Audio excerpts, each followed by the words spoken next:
महाराष्ट्रातील काही भागात मुसळधार पावसाचा फटका बसला। पावसामुळे अनेक ठिकाणी पिकांचं नुकसान झालंय। आजही पावसाचा इशारा देण्यात आलाय।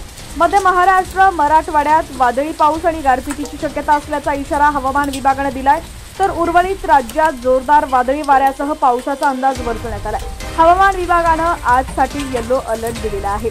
दक्षिण तेलंगणा आणि परिसरावर चक्राकार वारे वाहत असून त्यापासून रायलसीमा, तामिळनाडू इथं मनारच्या आखातापर्यंत हवेचा दक्षिणोत्तर कमी दाबाचा पट्टा सक्रिय आहे।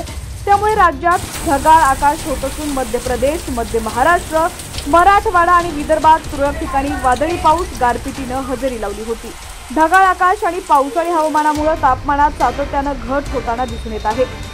आज जळगाव, नाशिक, अहिल्यानगर, पुणे, सातारा, छत्रपती संभाजीनगर, जालना, बीड इथं जोरदार वादळी पाऊस आणि गारपिटीची शक्यता वर्तवण्यात आली आहे। त्यामुळे ऑरेंज अलर्ट देण्यात आला आहे। कोकणातील पालघर, ठाणे, मुंबई, रायगड, रत्नागिरी, सिंधुदुर्ग, मध्य महाराष्ट्रातील नंदुरबार, धुळे, सोलापूर, सांगली इथं वादळी पावसाची शक्यता वर्तवण्यात आलेली आहे। कल्याणमध्ये देखील काल अवकाळी पावसाने हजेरी लावल्यानंतर आज पुन्हा एकदा जोरदार पावसाची हजेरी पाहायला मिळू शकते। काल अचानक आलेल्या पावसामुळे कल्याण पूर्वमध्ये झाड पडून 3 जणांचा मृत्यू झाला होता।